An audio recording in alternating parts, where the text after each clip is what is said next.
بسم الله الرحمن الرحيم.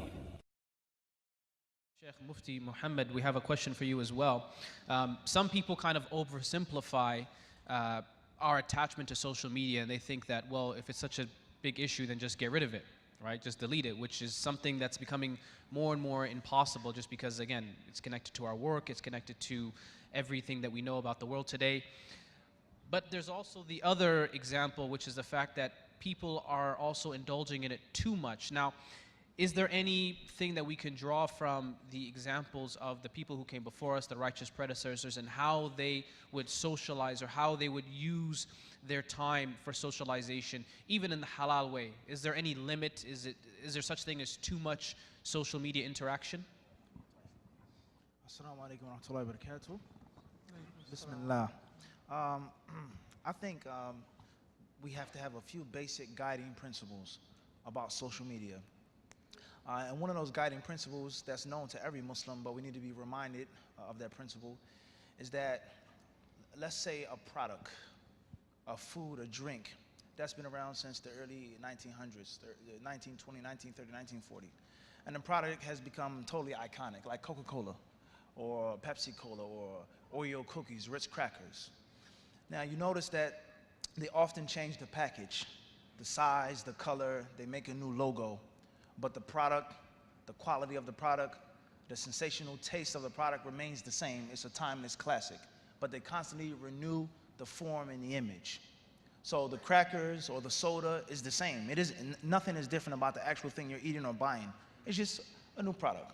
And sometimes they actually put that on the thing. It has a new look. Pepsi has a new look. This cracker, this cookie, whatever the case may be. So oftentimes we get distracted when we talk about social media as if the rulings for social media are going to be something new and different. Everything that can possibly come in this worldly life, Allah has sent down and given us instruction, explicit or inexplicit. So it's a new package, but the content will always remain the same, such as lying, such as looking at naked images, pornography, namima, tale-carrying, gossiping, such as backbiting people, slandering scholars, following rumors, and the list goes on. All of these rulings have been explained in detail. And Allah Azza wa Jal, He clearly told us this. وَقَدْ فَصَّلَ لَكُم مَا حَرَّمَ عَلَيْكُم. Allah says that He has made clear to you and explained to you what is unlawful to you. So everything that's going to come in this worldly life, there is a ruling for it, whether it's explicit or inexplicit. So social media is nothing new to the people of knowledge. You can't lie in person, you can't lie on social media. You can't backbite a Muslim behind his back, you can't do it on social media. You're not allowed to look at a woman who you're not a mahram for in person or on social media. So I think it's a very important principle that we have to be reminded of. Secondly is, I think that we have to look at the reality that the most important aspect of the Muslim's life is balance. Balance and moderation. And the moment we lose balance or we lose focus on moderation, we will go astray in one direction or another. So, too little social media can be harmful. The Muslims, everyone has to do it one way or another. Too much social media as well will be what? Will be harmful. So the people of knowledge from the time of the Sahaba, or rather we find hadiths of the Prophet ﷺ to talk about excluding yourself from the people and protecting the people from your own harm, which is a very important aspect of social media.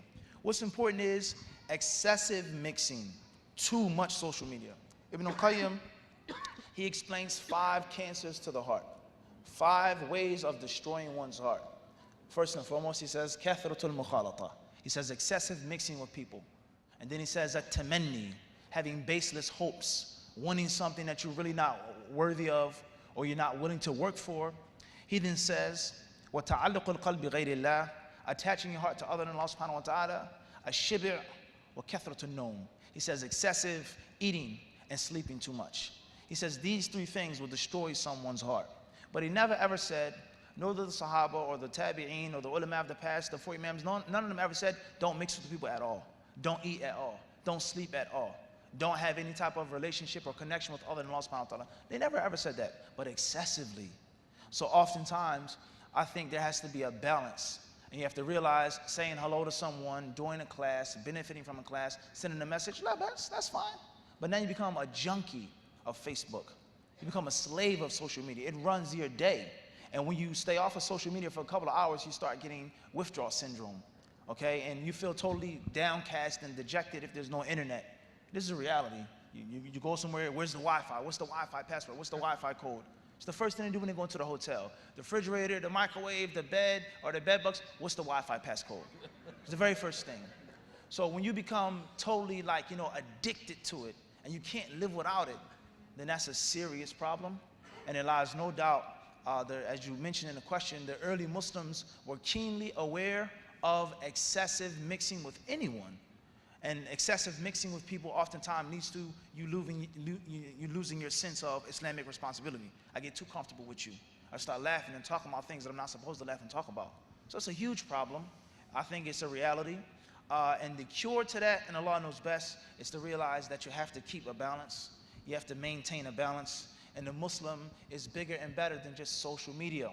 But at the same time, it's nothing wrong with saying hi, staying in touch with someone as long as it's permissible, as long as it isn't haram. Know what you're dealing with, keep a balance, and ask Allah for protection.